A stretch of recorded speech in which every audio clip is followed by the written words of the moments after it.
कि बाबा साहेब का विरोध और बाबा साहेब को ना मानना, उनको नीचा दिखाना आज 2024 में कोई पहली घटना नहीं है। बाबा साहेब के बारे में समाज में इस सरकार वाला और अगर जो बाबा साहेब को नहीं मानते हैं उनको नीचा दिखाने का प्रयास करते, उन्होंने कब कब क्या क्या नहीं बोला। ध्यान कीजिए, गोलमेज सम्मेलन जब बाबा साहेब अछूतों के अधिकारों के लिए, महिलाओं के अधिकारों के लिए, पिछड़ों के अधिकारों के लिए जब लड़ रहे थे, तब यही जब वो गोलमेज सम्मेलन में बैठे थे और गांधी जी ने गोलमेज सम्मेलन का विरोध कर दिया था, तो बाबा साहेब भीमराव अंबेडकर को देश विरोधी और गद्दार बताया गया था। फिर ध्यान कीजिए आप, जब पूना पैक्ट हो रहा था तब भी बाबा साहेब को गालियां दी जा रही थी। फिर जब बाबा साहेब संविधान लिखने के लिए आए और जब संविधान लिखा उन्होंने, तब भी आरएसएस के लोग और कांग्रेस के लोग उनको गालियां दे रहे थे, उनको नीचा दिखा रहे थे। जब बाबा साहेब कानून मंत्री बन गए, जब संविधान लागू करा दिया और जब महिलाओं के अधिकारों के लिए हिंदू कोड बिल लिख रहे थे, तब भी उनको गालियां दी जा रही, तब भी उनको नीचा दिखाया जा रहा था। और बाबा साहेब ने जब हिंदू धर्म छोड़ के बुद्ध धर्म अपनाया, तब भी उनको गालियां दी जा रही थी। लेकिन बाबा साहेब को गालियां जिन जिन्होंने दी, किन किन ने दी, आज तक आप लोग को नाम याद नहीं होगा। आज तक आपको नाम पता नहीं होगा कि बाबा साहेब ने किन किन ने बाबा साहेब को गालियां दी। इसलिए इतिहास में जिसने बाबा साहेब को गालियां दी, इतिहास ने उसको भुला दिया। और इतिहास में अगर कोई अमर छाप मिट्टी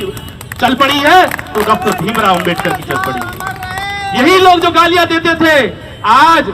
बाबा साहेब का जब 14 अप्रैल को जब जयंती होती है, तो यही पीछे देखना, हर पार्टी का हर व्यक्ति जो गाली दे रहे हैं, अमित शाह जी जो बाबा साहब के बारे में कह रहे हैं, वो भी, और उनका जो पेरेंटल संगठन है, उनकी मातृ संस्था है आरएसएस, वो भी यह नतमस्त करके उनके सामने शीश झुकाती है। आदरणीय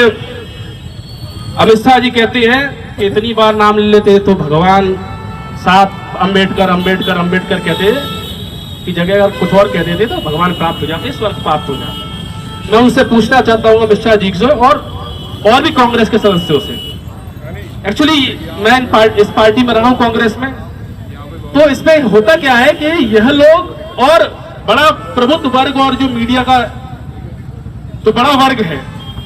यह लोग जो दलित फिलॉसफी है, दलित थॉट प्रोसेस है और अंबेडकर का जो थॉट प्रोसेस है, ये इसके बारे में 1% भी नहीं जानते। बड़ी अचंभे की बात होगी, जब मैं मेन स्ट्रीम मीडिया में डिबेट करता हूं तो आप यकीन नहीं मानेंगे, जो हमलों के मुद्दे होते हैं उनके बारे में ये बड़े बड़े पत्रकार, जिनको बड़े बड़े अवार्ड मिले हो पत्रकारिता को लेकर, इनको हमारे समाज के बारे में हम लोग किस तरीके से सोचते हैं, हम लोग क्या मानते हैं, हम लोग क्या खाते हैं, क्या पीते हैं, हमारा कल्चर क्या है, इसके बारे में इस देश का जो सो कॉल्ड एलीट वर्ग है, जो सो कॉल्ड एलीट नेतागण है, वो हमारे बारे में कुछ भी नहीं जानते। वो चाहे भाजपा के लोग हो, चाहे कांग्रेस के लोग हो या प्रबुद्ध मीडिया वर्ग हो, वो हमारे बारे में कुछ नहीं जानते। इसीलिए जब वो जानते नहीं है, इसीलिए लड़कपन में ये कह देते हैं कि भीमराव अंबेडकर की भगवान से तुलना कर देते हैं। लेकिन हमें किसी के भगवान से कोई आपत्ति नहीं है, पर इस देश में अगर कोई इस धरती पे जन्मा है जिसने इस देश के लाखों करोड़ों वंचित तबके को हजारों साल की गुलामी और दासता से मुक्त करा दिया है, और जाके देखिए, आप चले जाइए ग्वालियर के किसी भी गांव में, कोने कोने में, भिंड के गांव में, मुरैना के में, मैं इस देश के गांव में जहां उनका समाज वंचित तबका रहता है, मैं ये नहीं कहता कि वो बहुजन समाज पार्टी का वोटर है, वो किसी भी समाज किसी पार्टी का वोटर हो सकता है, लेकिन उनके गांव में जाकर देख के आइए, बाबा साहेब की एक प्रतिमा उस गांव में जरूर लगी होगी, वो बाबा साहेब का फोटो उस गांव में लगा होगा। अरे जिस व्यक्ति ने अपने जीवन काल में उसने जो कुछ नहीं पाया, मरने के बाद उससे कई गुना बड़ा औरा उसका हो गया है, उसके बारे में एक छोटी सी टिप्पणी करके,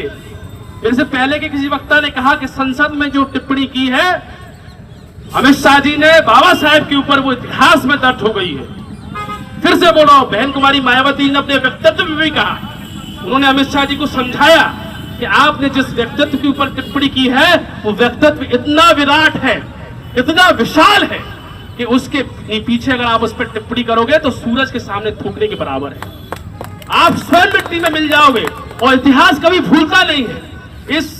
मंच के माध्यम से मैं ये कहना चाहता हूं कि अमित शाह जी, आपने बोलकर बहुत बड़ा गलती कर दी है, क्योंकि यह समाज और ये इतिहास, आपने जो बाबा साहेब पे व्यक्तित्व दिया है, ये आपका पीछा छोड़ने वाला नहीं है।